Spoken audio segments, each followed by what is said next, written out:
Переводится бухлер.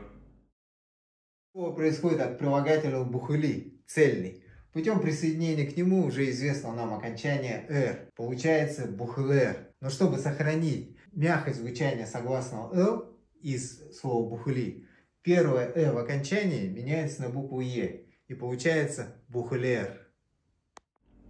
Так звучит-то бухлер, а не бухлер.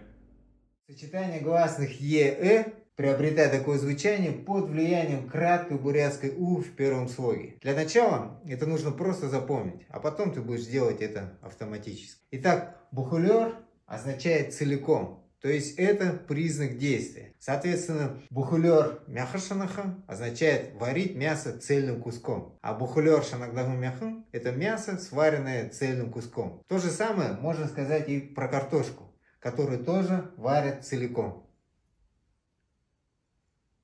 Сергей, ты где?